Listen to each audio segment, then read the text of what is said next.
All right, we're live All right, with we're live. ourselves. Good, good morning, everybody. It is the Sick of This Show, and I'm Nick. And today we're bringing on a special guest, my friend and fellow poet, the poet Miranda. She is someone who I've gotten to know a little bit over the last couple weeks and have gotten to know a little through her poetry, whether she knows it or not, and appreciate everything that she does and I find her work incredibly, um, just, just incredibly incredible. I know it's not a good word choice, maybe, but it's passionate, it's full of love, it's full of care. Um, and it's fun to see, and it's wonderful to see that other people are writing poetry, and have been for a lot longer than me. Um, and so I wanted to bring Miranda on to share her experience, to introduce her to my community, um, and to just read some poetry this morning and have a little bit of a something different to remember that art can bring some joy and music and poetry can help change the world. So, good morning, everybody, and good morning, Miranda. Good morning, Nick. Thanks for having me. Yeah. Would you like to introduce yourself too, as well, for everyone? Sure. So my name's Miranda. I am a poet. I've been a poet since, I don't know, fifth grade. Um, I'm a trans woman. I'm 41 now. I came out at 39. My poetry has actually been a big part of helping me discover myself and express what it's like to live that life. Because a lot of people don't really get it, don't understand trans issues or trans people, and um, so having that my poetry for an artistic outlet is a great way to kind of, I don't know, show myself a It's little bit. no, I get it. Sometimes it's hard to say words about our own poetry. Sometimes I think. Um, I get tripped up when I try and talk about myself in my poetry, because I feel awkward when I do it. I don't know if that's something similar for you. It just feels awkward at times to talk about myself, which is why I like to talk about other things. Yeah. Is that something you get too? Because I mean, I hope I'm not alone. Yeah, it's difficult to talk about myself directly, but something that I do is I kind of work in image sets. Okay. So you've been on my Substack, so you've seen that I have two manuscripts that I'm kind of building as I Yeah. go. Um, one of them is the Escape Act, the other is Car Girl. Um, so what I do is I have these, and like the image sets will change over time and whatever, but right now those are the two that I'm kind of really into deep. Um, so with the Escape Act poems, I've read about Harry Houdini and books that he's written and um, watched YouTube videos about picking locks. um, like watched these old like 1920s silent movies that were very over the top and vaudeville-esque and everything. And so I'll start with the imagery, Yeah. and then that helps me kind of approach whatever it is about me that I need to get to in that poem. I love that. I think that's something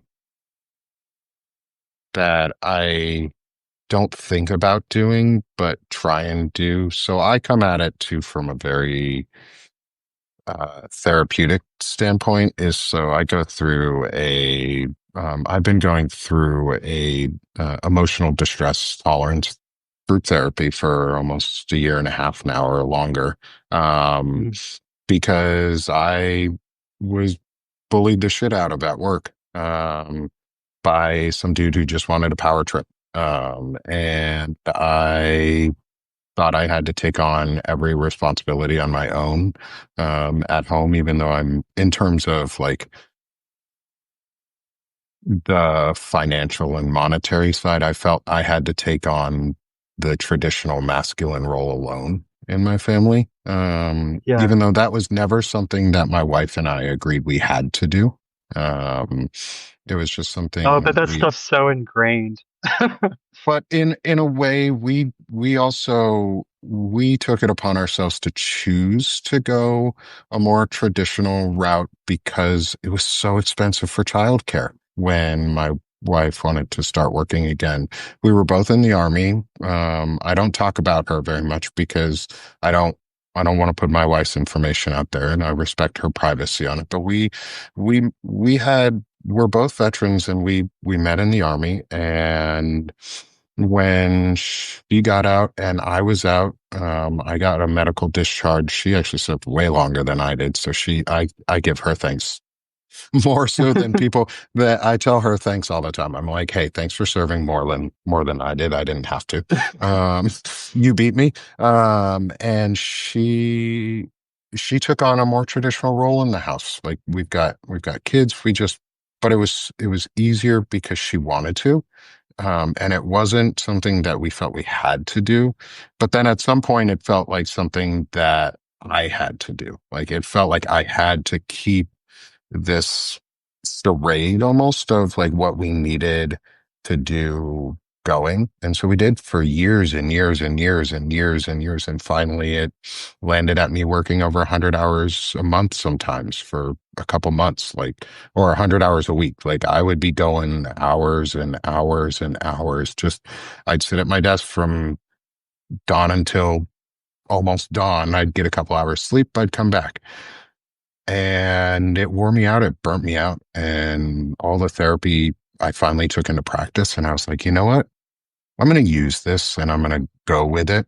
Um, and so I started writing. I lost my job and I was like, I'm either going to get super depressed or I got to find a way um, to get through it. And I decided, you know what?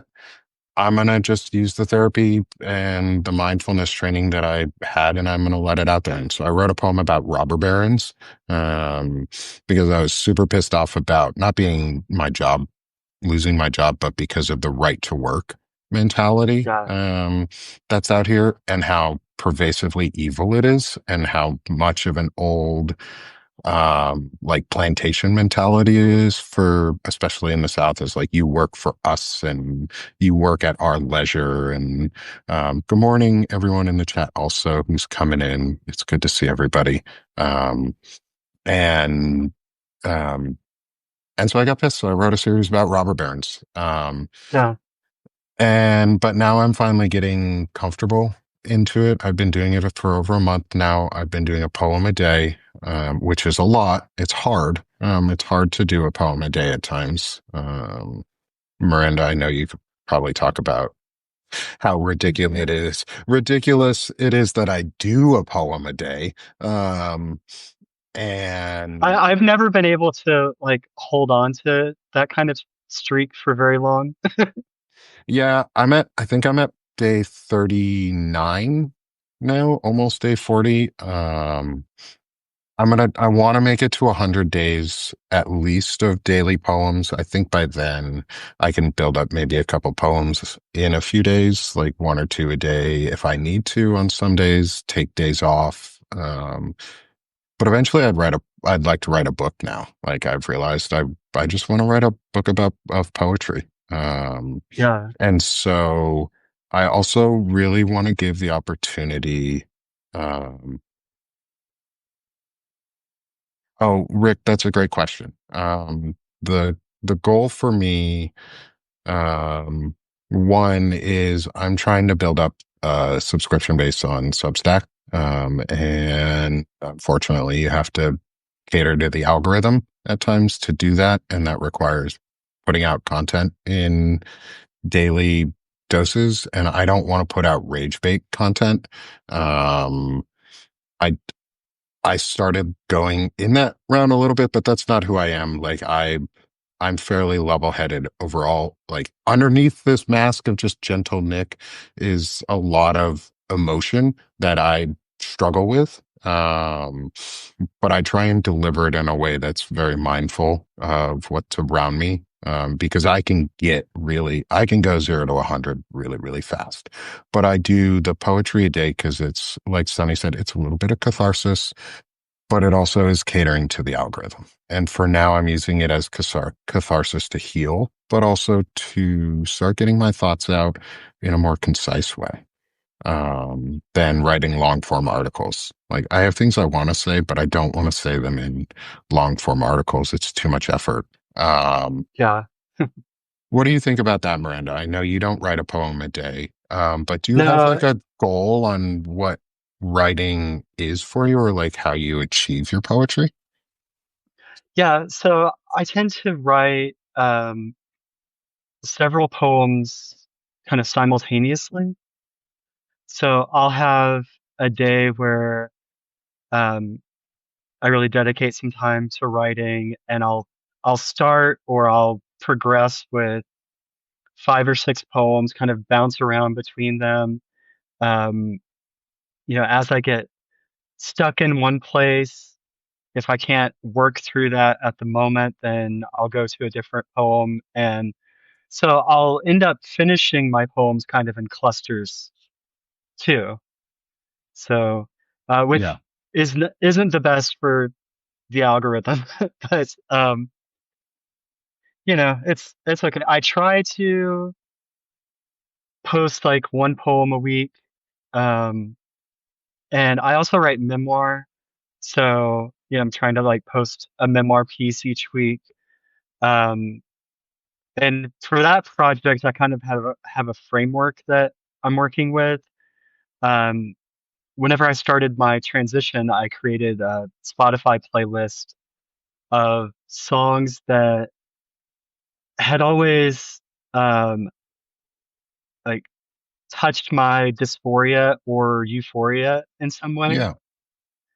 I And love that. I love that you called it dysphoria and euphoria, not just one. I think that's really beautiful. Sorry, Miranda, for cutting in. yeah, no, that's um, yeah, and like a lot of people know from kind of public discussions about trans people that like dysphoria is a thing, Yeah. but people don't know about the other side, euphoria, the joy of being yourself. And um, yeah, so I created this playlist, and I was like, well, I kind of want to write some stuff that's more memoir-esque, tell some stories about my life. Um, some of my poems have actual like memories or stories from my life, but um, I wanted to be able to, I guess, expand on some of those things. So I was like, well, I'll Sorry for being awkward there. so I got a I'll phone take call and I'll take a couple songs at a time. Um, call one song side A, one song side B, um, and then kind of see what the song reminds me of at the time that I'm writing. Um, because I mean, some of the songs like I listened to for 20 years, and um, there's a lot of memories they could bring up, but just kind of seeing where it goes is a fun experiment. no, I love that. And I think it's very different. Um, I couldn't imagine really doing two poems at once. To be honest, right now, like it's hard. So I studied music, when I was younger. The first degree I have is in music theory and composition. I went to Carnegie Mellon University and I loved it. I loved writing. I love the idea of music behind, like structuring and building and the foundations of it and putting something together. And then when I was in college, and I still have it, I have it with me. It's in a very safe place. But when I was in college, my mom printed out or put together a collection of all my grandfather's poetry. And Awesome. I wrote a couple of my pieces of music from it. I used his poems as the inspirations because a lot of them was poetry he wrote to my grandmother. Um, and I love it. I'll, at some point here soon, I'll feature some of his stuff because it's my family's work and I can showcase it finally. And really until now, I almost forgot that I had it. But because, well, I have fibromyalgia, so I forget everything, to be totally honest at times. And that's where I want to bring in my poem for the day is the fibromyalgia. But from a reference and a muse standpoint, looking back, it really is. I have influences from my grandfather. Um, and he's someone who I have taken influence from my entire life. I look a lot like him. You get pictures of us near each other, and we're fairly similar. And I lost him when I was young, but he stayed with me through the poetry and Yeah. what he's been able to bring. So if we don't, I mean, obviously, if you don't mind, if everybody in the audience doesn't mind, I'd like to read some poetry today on our Poet Talk. And then if Miranda, if you'd like to share one of yours, I'd love to hear and have everybody hear what some of your poems as well. Yeah. So let me pull up today's poem, as unprepared as I am. Um, okay, so I'm going to try and go through this whole poem as best I can without stopping. So this one is about my fibro. And I have a good friend who's in the audience who also suffers from fibro. And she and I got talking about um, what it feels like on the inside. And it inspired me to put it down into words of what it sort of feels like on the inside to deal with this. So this is drifting through darkness.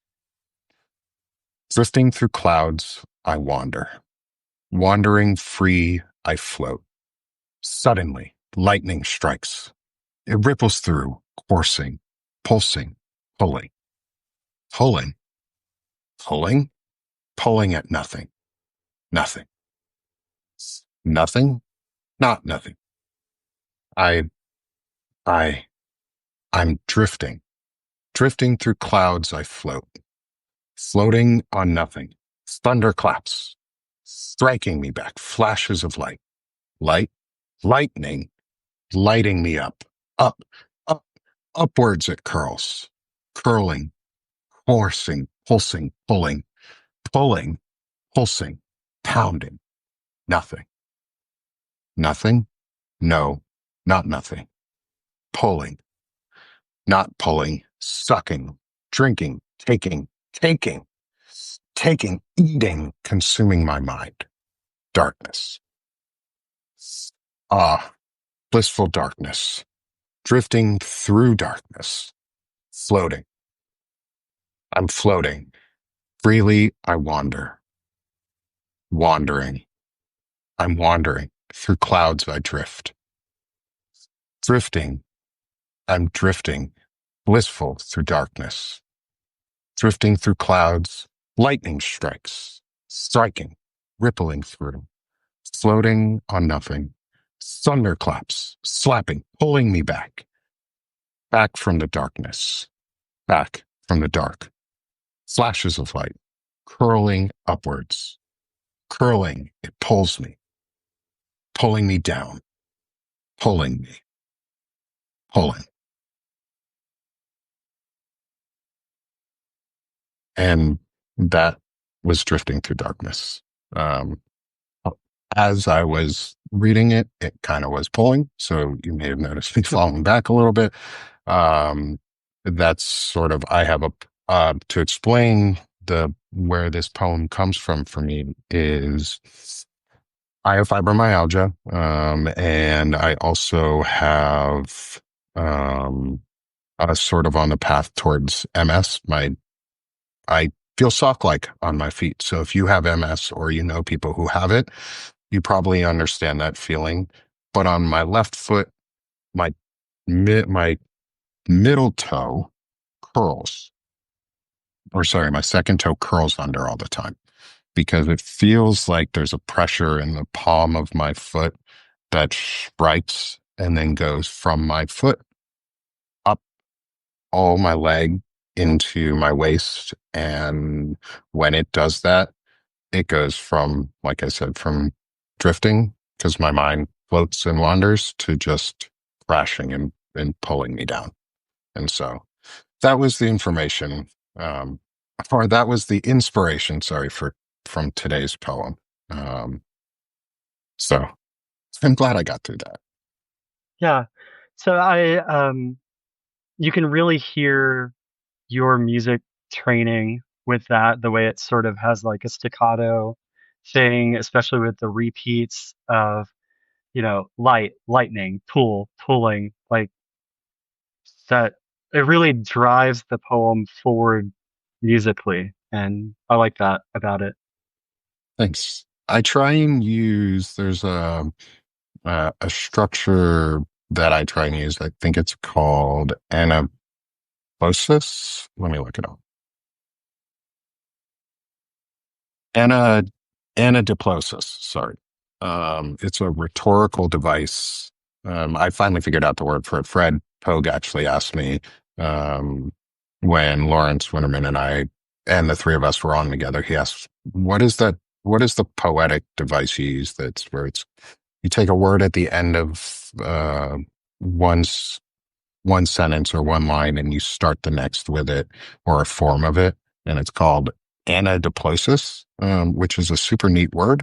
Um, and I didn't realize that's what I was doing, but um, it just like, I love the music behind it or the Yeah. force of music. So thank you. Yeah. So, Sonny, your question is, are you talking about fibromyalgia? Isn't that where you feel pain all over your body? Yeah, so fibromyalgia is one of the symptoms is pain throughout your body. It's for me, there's always a trigger, from what I've heard.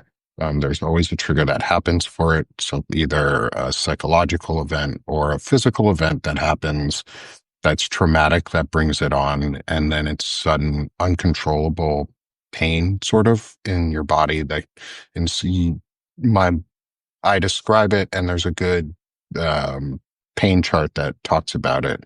Is 0 for somebody with fibro is a 6 for everybody else, and and a 10 is a 13 for normal people. So it's hard to explain what what it feels like because we're constantly in pain.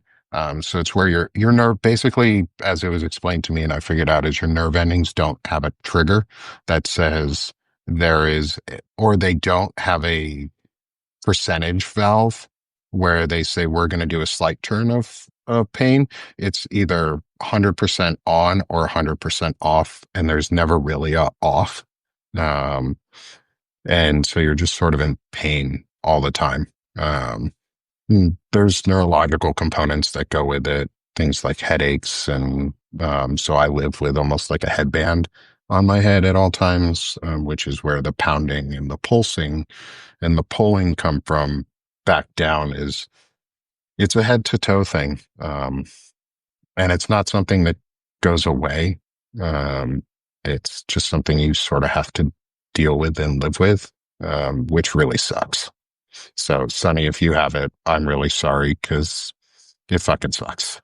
But we get through it by pushing through each day. Um, I mean, it's changed my life greatly. I used to ride a motorcycle. I played soccer. Um, I have a hard time doing either of those. I don't ride a motorcycle anymore, and I very rarely play soccer. But it's all about managing symptoms. Um, so that was a um, great way to describe it. But I want to pass it over to you, Miranda, because I want to give you a chance to showcase some of your poetry too, Okay. and get to talk about your work because you're our special guest. I get to read my poetry all the time. Yeah. So I pulled a few up here and I hadn't really decided which one I wanted to start with. Um, so I'm, I'm going to start with one from my Car Girl manuscript. Um, is um, One of the questions that I get a lot as a trans person is like, when did you know? Were there signs whenever you were a kid? Um, I didn't come out until I was almost 40, so there's a lot of skepticism about like, oh, this is just something that you thought of over time or whatever. But it's it's not. It took me 40 years to kind of come to terms with who I am and like take steps to be myself, but um the breadcrumbs were always there. So I wrote a poem that kind of talks about some of those breadcrumbs, and this is called "Selfies in a Rearview Mirror." She sits in the parking garage, already running late, and frames her face in the rearview mirror. She takes her selfie. Her eyeshadow turned out good on the third try. She looks in to see behind her, to who she's always been, to when she clutched Raggedy Ann, to when she told her mom, I don't want to be the little brother anymore, to when excuse me, to when she tumbled across the front lawn after her sister taught her cartwheels. She wanted to turn over and over until she stuck the landing herself. To when her sister's friends experimented with her hair and makeup, to them she was a mannequin. To when she dressed up as a girl for Halloween, for fun, she came alive in her uncostume. To when she lifted her hands at church camp and pleaded, she spent years, decades, pleading for this thorn to be removed. To when she wore tails in the spring because she couldn't wear a white dress. To when her children called her dad. She tried to be a good father, despite the distance within. To when she found something like a woman's courage reflecting back to her. She adjusts the rearview mirror and pulls forward onto the gray city street.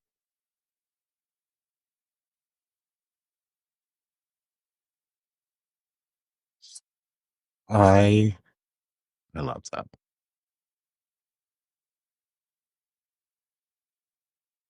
I love that, Miranda. That was beautiful. Thank you.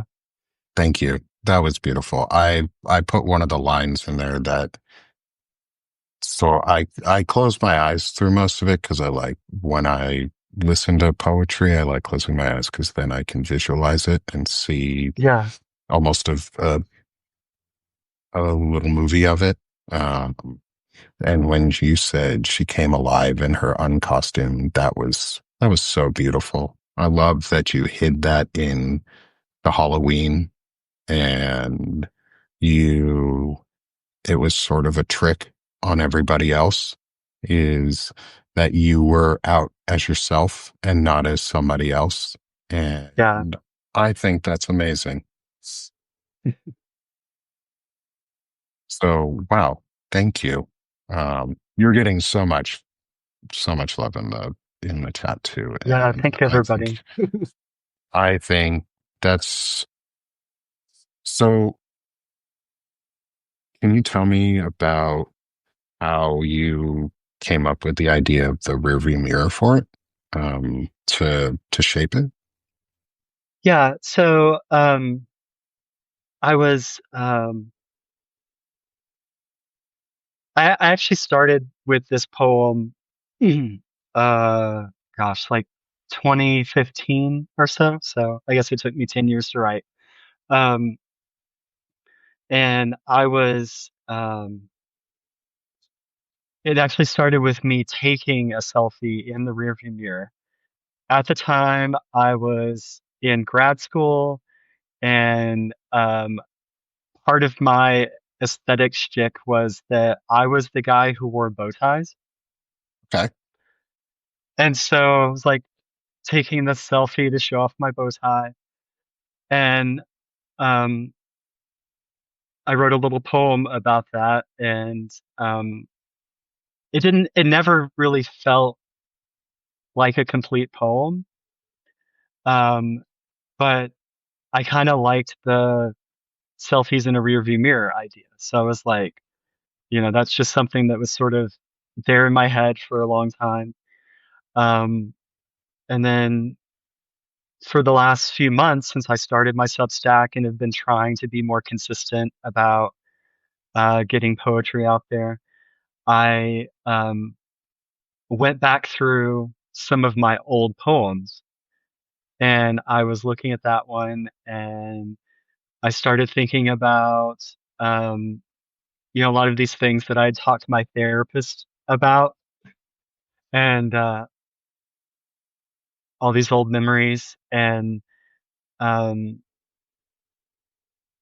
sort of like kind of coming together in my mind, but not really. I wasn't even like rewriting the poem at that point. It was just kind of like something that was churning. And there was a day that I um, needed to go to the lab to get my blood work drawn for my hormone levels, and I really was running late. And but like I sat in the car and like adjusting the mirror because my wife had driven the day before, and I was like, oh, that's it. Like this is going to be kind of a listicle poem in a way. And um, so I went to get my blood drawn, and I came home, and that's when I started piecing it together. I love that. I think I love that it just was natural progression of you taking something that you already had and already were working on and you didn't blow it away. You didn't tear it down. You made it more you. Um, and I think that's cool. I love the also your little anecdote about you being the bow tie person in college. Um, I think we all had a bow tie person in college, but each bow tie person was bow tied for a different reason. Like I've come to realize that I mean I liked bow ties too. I have a couple. I can't wear them because my beard's too long, so they just cover up the bow tie anyway. Yeah, So it's kind of useless. Um, but but I get it. Like I like the bow tie thing. It's so fun. And Emma in the chat said new title, bow ties Bow ties and Bow ties dresses, and and dresses. Yeah. I think that'd be a great band name. Is bow ties and dresses. Yeah. And it would be a fun punk rock band. Um, but I think it's interesting how you. I always find it interesting because I don't think I've ever really engaged with someone who's either gay or trans that I've thought is weird because of it. Like, I don't think in living memory that that was ever something that I've thought about because I think it's like just natural that we all shift and change over time because I've shifted and changed over time. Um, and I've grown into who I am. So why can't other people? And I think it's really interesting that you found the bow tie. I'm gonna latch onto that. Why did you go with a bow Mhm. tie over other possible stylistic choices to express yourself? Oh, um, I know on that's all the probably a possible, small part, but why the bow tie? yeah. So all of the possible questions I thought you might ask me today. I didn't think about that one. Um, yeah. So I I went through kind of cycles of um more masculine presentation, more feminine presentation, and so like I would grow my hair out long and all these feelings about um, that being like insufficient, I guess, Hmm. um, would kind of cut me down because it was like, oh no, I can't be trans. That's not the answer here. Um, but it was, but like, so then I would like drastically remake myself into some like um archetype of masculinity.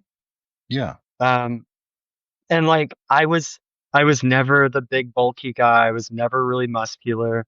Um, I played sports and I was, you know, fairly athletic, but you know, also have always been a big reader, big nerd.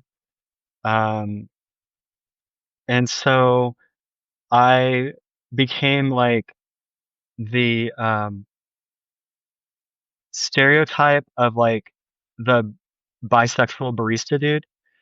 Okay. I know that And stereotype. I've seen it. yeah, so you know, I grew a mustache and I started wearing bow ties and my wife started making bow ties for me Oh, I um love that. because she has like all the sewing skill and stuff. So um yeah, that's kind of what started it. And then once you start with something that's like one of those signature items, you end up kind of leaning into it. And so, you know, she was making me bow ties. Sometimes, like we would go to the fabric store and pick out fabric, and then she would turn into a bow tie, and um, people would buy me bow ties as gifts. And so it just kind of kept going, and uh, probably the bow tie guy for like 4 or 5 years.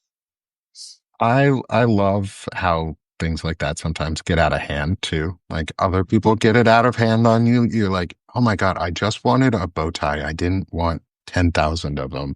And now you have Yeah, an army of bow ties hanging on your wall. Um, I love that. Sorry, I latched onto the bow tie because um, I went through bow ties as well. Like I enjoyed bow ties, but I also see bow ties as, I guess, a mask for um, identifying sexuality in a lot of ways at times to me because I see it as a way to hide. Um, yeah, like you said, it's the bi barista or the gender fluid barista, or it's just the nerdy kid who wears the bow tie and is fun and is nice and is fun to hang around. So I went through my bow tie phase too in a very different way. And I have over the years suffered with and figured out the idea of masculinity. and what it means to be a man just in general, but as a man who is bi and attracted to both women and men. But only as, I guess, as the straightest bi person you probably know. Um, because for me, we almost use it as a like a while we're out at rock shows. My wife and I go to rock concerts a lot, and we like looking at people and viewing the humanity that's around and the ridiculousness that some people present. And it gives us a chance to relax and enjoy all people together in such like a unified way because we get to hit on people together separately. We get to play around and just enjoy the beauty of humanity without any of the like stigma behind it. Um, Yeah, and so I think my bow tie was finally realizing that it's okay to have those feelings. And it's okay to be who you are without judging yourself negatively yeah. for it. Um, so thank you for sharing that. Um, I'm I'm glad I caught you with a slightly unexpected question because my next one is going to be an expected question is Okay.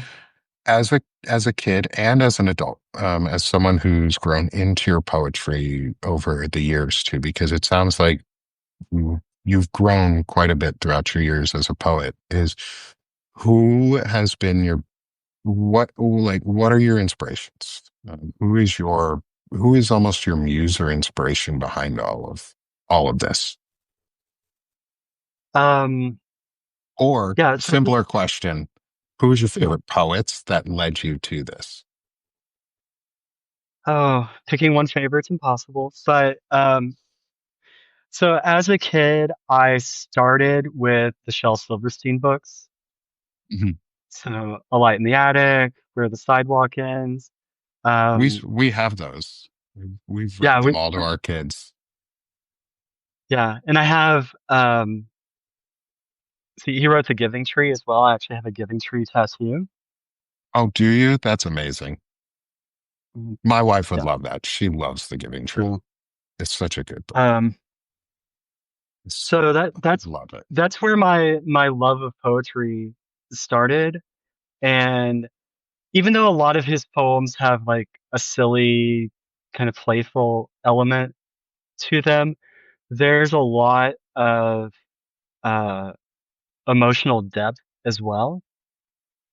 And so, whenever ever I was a kid and I felt so disconnected from everybody else and so misunderstood, um, that's those are poems that I could turn to and feel like, okay, being a little weird's fine. Or, Yeah. like I, I can I can dive into this moment and not worry about the bullies at school or any of the other bullshit.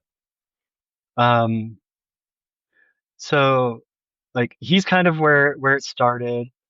Um, More recently, I've been really fascinated with poets who write kind of like the project book, sort of like, project albums usually revolve around a particular theme or musical movement or something. So there are a lot of poets who write books like that. And that's kind of like my two manuscripts that I'm working on sort of follow that motif. Um, so two in particular that um, I read during grad school when I was working in my MFA were Nick Flynn and Cynthia Lowen. Um, Flynn has a book called Blind Huber. Excuse me. Um, Blind Huber was a guy in, I think, the 1800s who studied bees.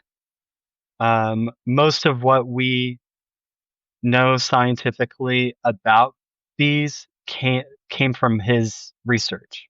So it was just him and his assistant and studying beehives, bee behavior, like the social structure of the colony, like that kind of stuff came from Huber's research. So Nick Flynn wrote this book that uses a lot of um, imagery of bee colonies and beehives to talk about human social connections.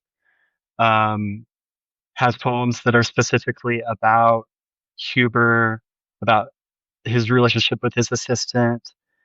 Um, and so I just, first time I read that book as an assignment, but I just loved it and loved the ideas behind it.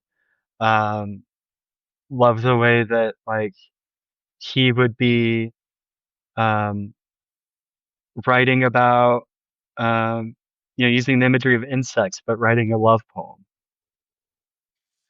That's And so cool. That's so yeah, neat. Such a different idea.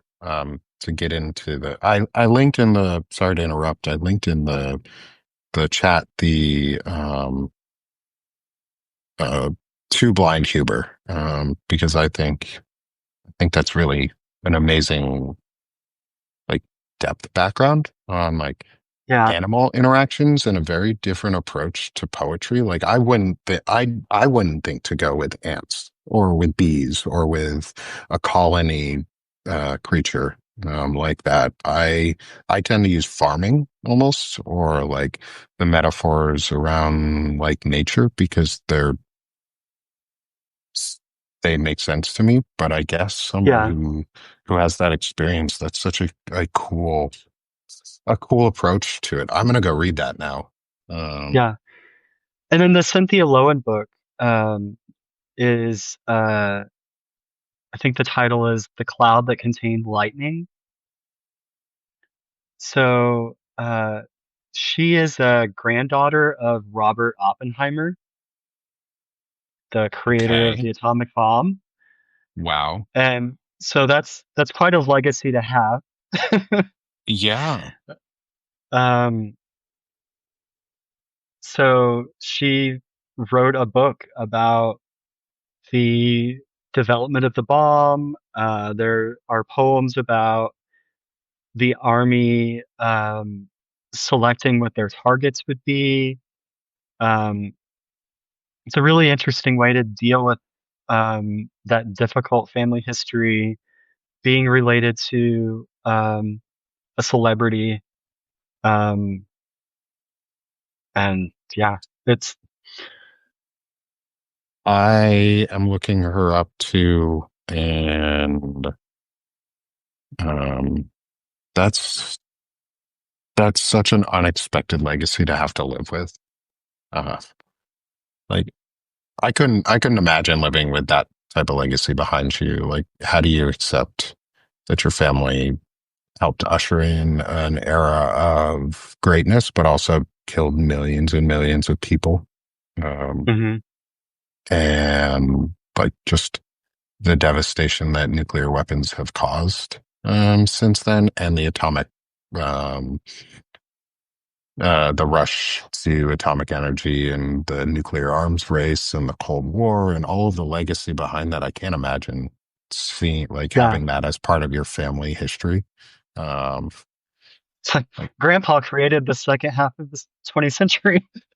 yeah, like I'm super cool with like the idea that like, yeah, my family's kind of not really well known because we haven't done too many overly important things in history, and that's okay.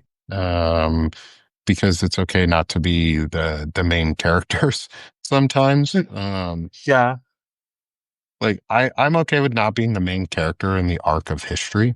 I feel like the main characters in the arc of history tend to be either supervillains or groups of people who fight back. So I guess maybe it's time we can be main characters in this story.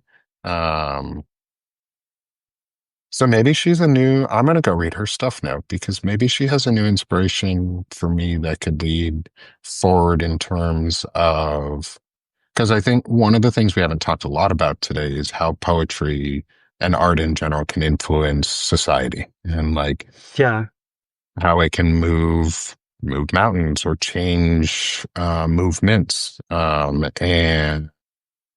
Um, and so, what do you think of that idea? Do you think, because I've seen in the chat um, that some people are like, oh, maybe I should get back into poetry. And I encourage everybody to do it. If you are interested in doing it and learning, it's something everybody can learn to do. Um, Hmm. You and don't have to have this pressure of being a good poet or any of that nonsense. Just write poems. yeah, yeah. And just, just write what's in your heart. And I think that's the biggest lesson I've gotten out of this. And so like, I don't really have a literary muse. Um, like I grew up with obviously Shel Silverstein, but also I grew up with I think it was Robert Frost and all the. Um, uh, I'm from Vermont, so I grew up with Oh yeah. the stories about the forests and Snowflake Bentley and just nature poems and things that were based around snow, pretty much, and cold and roughing roughing it out. Yeah. And so I think those were really my inspirations from a like a literary background. But in terms of, I come at it from the music side too, is I love the musicality and the rhythmicality of poems. Um, and I can't write music in a day like that. I couldn't get music out in the way I could poetry. And for me, it is sort of journaling.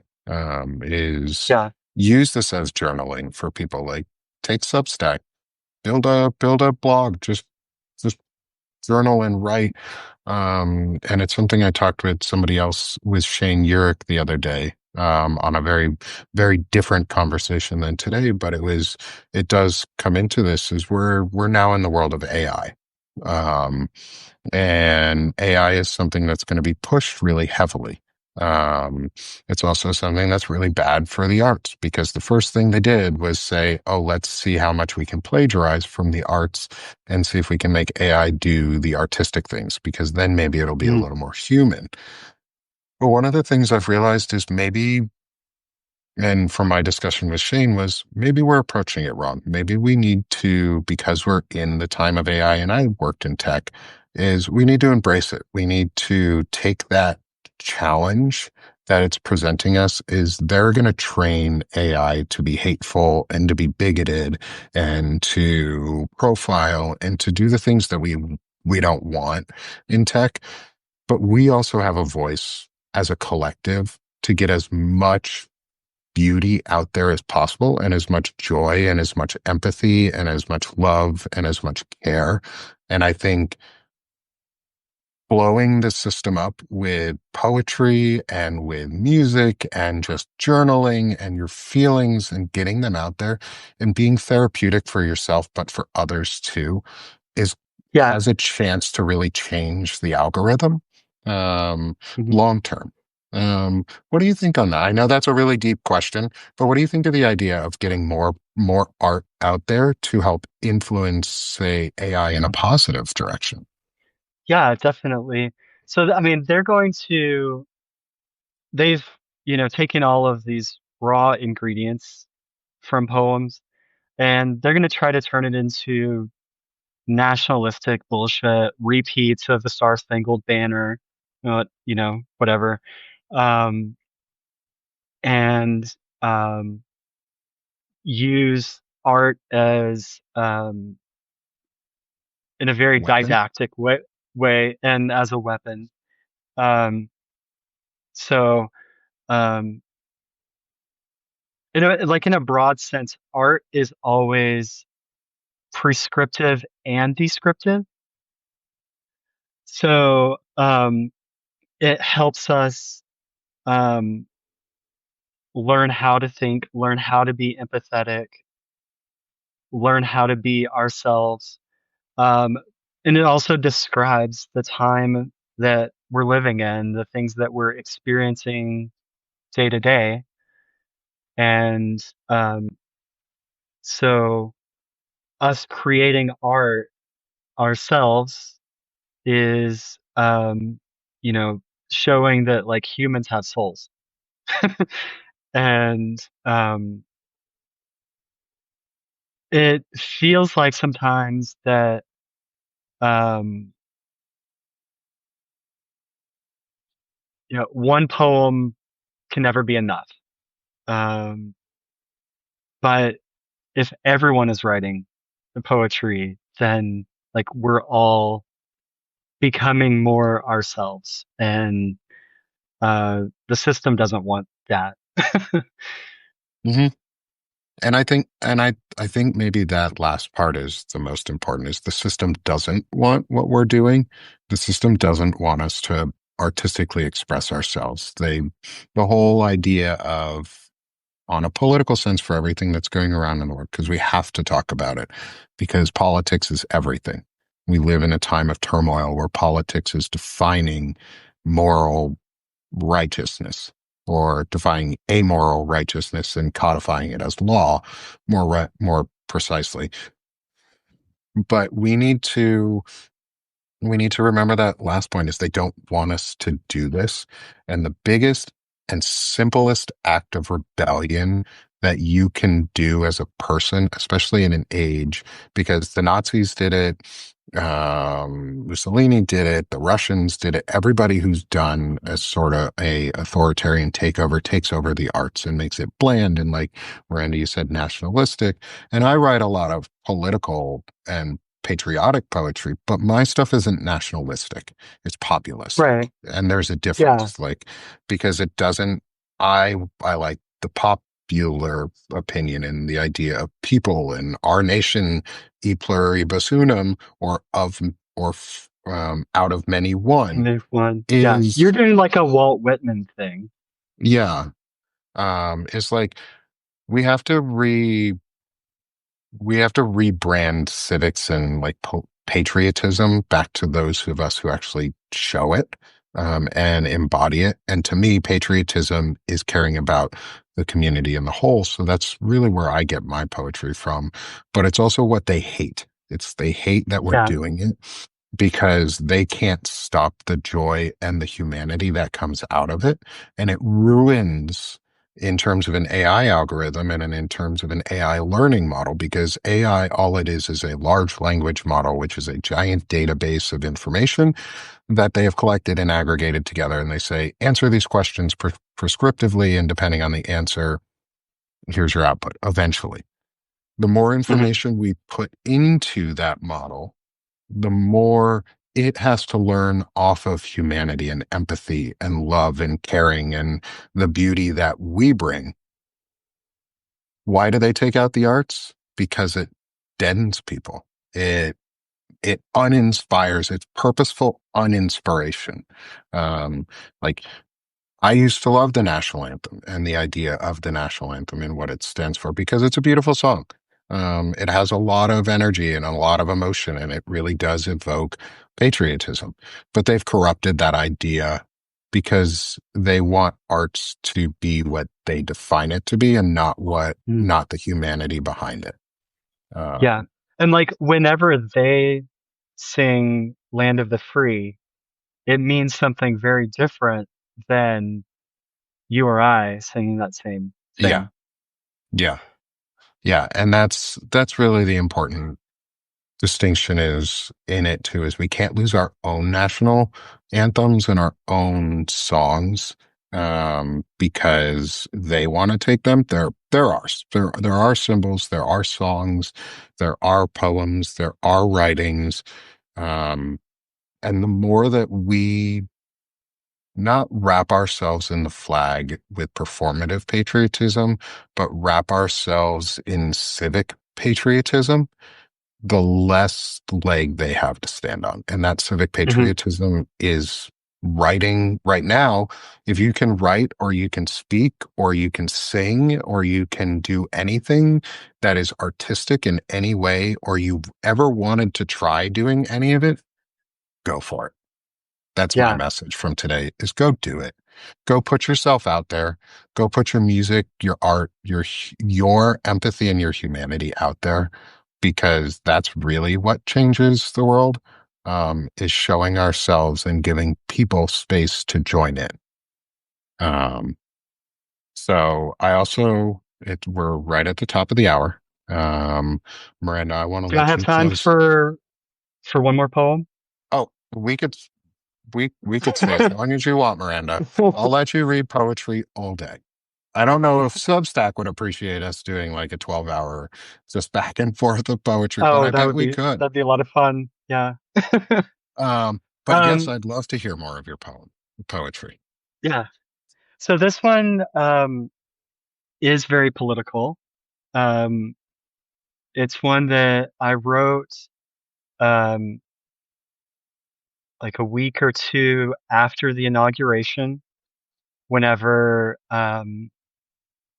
he ordered that the NIH and the CDC start purging data about trans people. Mhm. Um, like the obvious callback was to the book burnings of 1933, whenever the first target of book burnings was Hirschfeld's clinic for trans people. Um, so and like there were there were people who were sharing the first they came for poem online, and I have mixed feelings about about that poem, Mhm. um, because it doesn't list some groups that were eliminated then. Like it doesn't talk about queer people, it doesn't talk about disabled people, because, you know, even after that poet had that revelation that like, oh, this has been a systemic erasure, um, he himself still didn't see some people and their humanity. So, with no further rambling or ado, um, this is called Don't Remember Me for My Resilience or Strength. Definitely not for bravery. These days, I tell my friends I love them more often, just in case. The time for my poems to obfuscate, to obscure plain meaning, is over. First they came, first they came. That poem is all over my social media feeds. It doesn't feed me. So few have anything to say about edicts erasing trans existence. They say I worry too much for an unperson. I keep thinking about the poems I haven't written.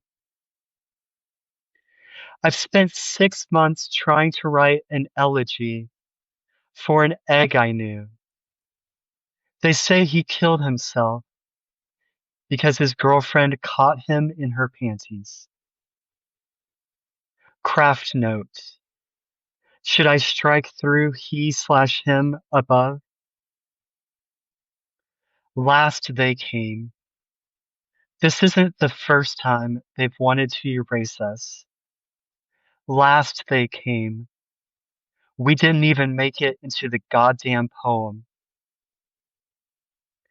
I take my wife to the mountains every time she asks. I want her to remember how ridiculous I look in snowshoes. Back to that egg. Her favorite song was The Beautiful People. I said I wouldn't obscure plain meaning. Let me define egg. A trans person who hasn't been born into themselves yet. When I was a young girl, I checked out books about magic from the school library. I became quite the illusion. Don't let the book burners anywhere near your local library. Don't remember me for who you thought I was. Remember me for who I am. My wife and I thought we did the right thing. We bought a house, American dream, with an FHA loan, magnolia tree, and chipped red paint. I tried to draw a Venn diagram of politicians who demand the Ten Commandments be posted in schools, and politicians who bear false witness against the queers. It was a circle. I remember the soft glow of the gas heater in the hallway of my childhood home. Haven't you ever wanted to be as constant as a pilot light? I don't know how many more metaphors I get to write for you. Don't remember tears streaming down my face. Remember when I started smiling for photos. First they came, last they came. Don't remember that poem without me.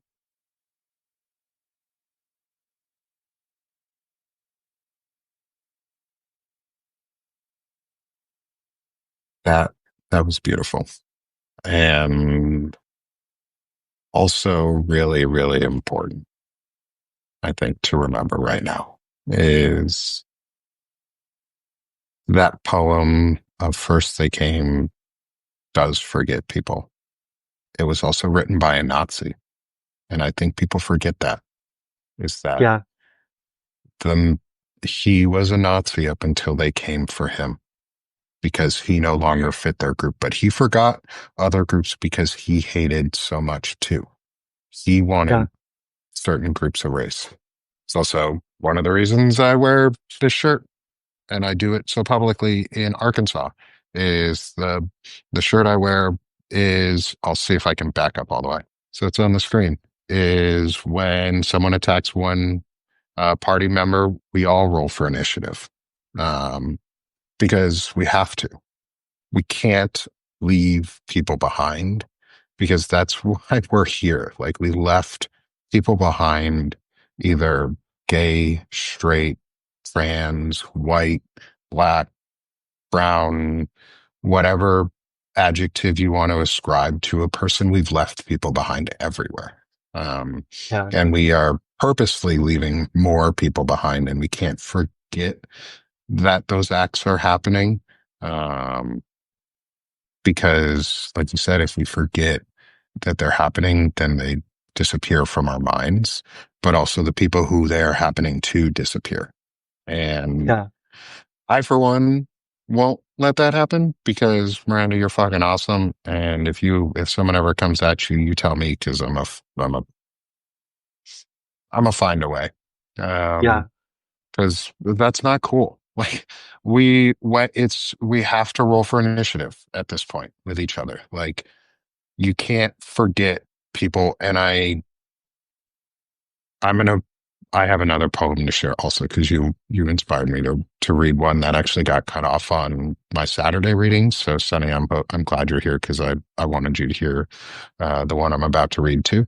I know you love listening in, um, but I think it's important that we have not only this, like Sunny just said, not only a digital footprint, but a physical one. Um, because the more we put ourselves out there, they can't burn all the books. They cannot erase the poetry and the words that we write. They cannot erase how we feel for each other and the care we have for each other. And um, I think we can't we can't forget each other in any way. Is I think the message of that is we have to say no more and actually mean it, and we have to say no one is forgotten because they're doing it. Like we have to be the ones that that remember. So, um, thank you, Miranda, for sharing.